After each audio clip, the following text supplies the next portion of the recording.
Hey there. So in this video, I'm going to show you how specialist workflows can actually beat generalist, which are called closed source model such as Nano Banana Pro or GPT Image 2. How we beat them to at really specific job. And in this case, it's the multi-angle. So basically, how it works, you have this spatial dimension that you give to create this really specific prompt to generate a different angle from a source image. So there are like three different space aspect that you give. So one is essentially the 360 degrees horizontal. It's called the horizontal view. So it goes from front to basically all the way back to front. And then you have the vertical one, which is going from a lower perspective to a much higher perspective, as you can see here. So yeah, this little tool is super handy to understand where we are sitting to take the new shot of the picture, of that picture. So, and then you have the zoom. So what the first one is the close up. Then you have something that is medium shot. So medium shot would be something like this. And then you have the wide angle. So now that we understand what we are working with, actually it also gives you the zoom and the degrees. And then you have something that is more for the LLM. So this is more for us to understand, okay, what is the setup. And then you have basically what goes into the prompt is something more, it's just text. So front left quarter, view elevated, shot wide shot. So let me now show you how a specialist workflow does compared to closed source model. So let's say we have this model here. We say we want to shot a back view at eye level. Eye level is essentially like this. And then we want the shot to be wide. Here, essentially, there is like a specific aspect ratio to the picture. So again, if you compare here, you will see that the ratio of the picture that was given is also respected in the output. So again, as I was mentioning in the previous videos, essentially what happens is, especially like us or like anyone building config UI workflows, essentially we really work on the image that is given. So you will always see that the ratio is respected in the output. Whereas the generalist, they usually go on with like specific ratio, and here it seems to be just a 1:1 ratio. So let's go in. Now you see that the prompt was to have a back view eye level wide shot, which seems to be respected. In that case, you have the specific element to look at to see if it's a pass or fail. Here you see that the hand is on the head, which is good. The other arm seems to be grabbing a leg that you can't see anymore because it's at the front. And then you have this leg that is going on the side like here, and then you have essentially the shoes that is in front of the chair. So all in all, it seems to have respected quite well the job. Now you have a Nano Banana. The hand, it seems to that a lot of things are not in the same place anymore. So you have the hand that is now, instead of on the top of the head, is on the side. And to my understanding, it's also the wrong hand. It should be the other one because it's mirrored at the back. So this is wrong. Now one of the leg, this leg is supposed to be up and it's down. So that would be a fail.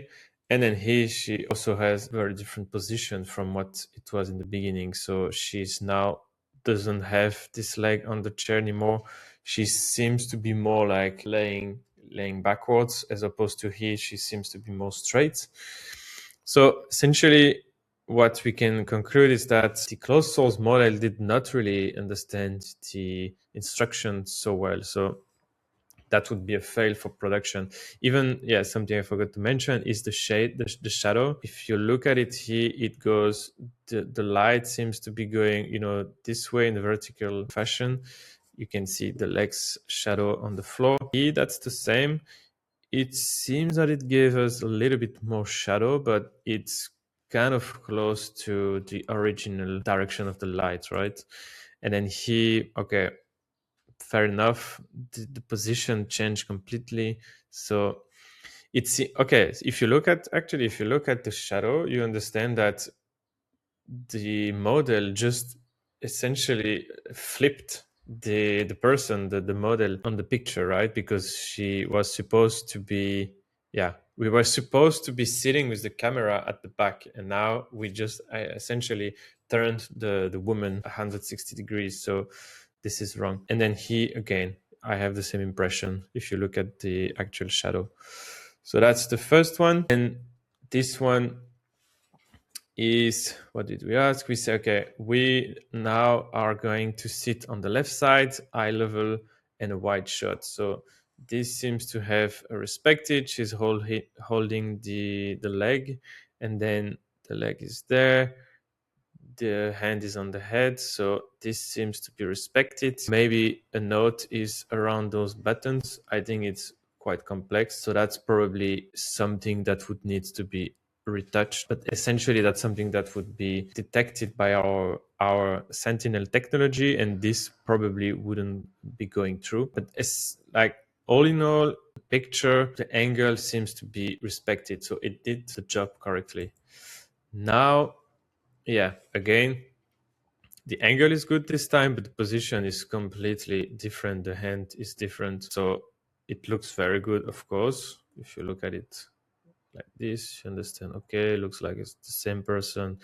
The haircut seem to be very close to reality, if not, okay, it's never 100%, but it looks like it's really good output. The only thing is that, okay, the position is not what we asked for. What we asked for initially was to just have different angle on the picture, and we have something. And here again, so the left side, yeah. So the angle here is not even correct. The leg position should be on the side, and now it's going towards the front.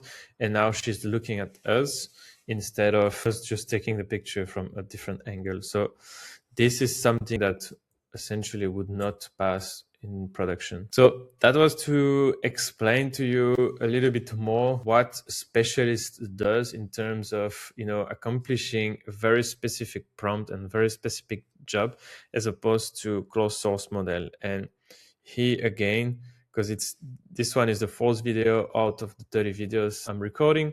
And every single time we notice that when we ask for a very specific job, the closed source model don't allow us to do that. So if you want to really scale production for example, e-commerce website, you will be struggling a lot with those closed source model, and it's better to turn towards, specialist solutions. So let me know if you have any question. We are open to, take any question that you have and implement them as an example that we can, challenge here and improve this tool.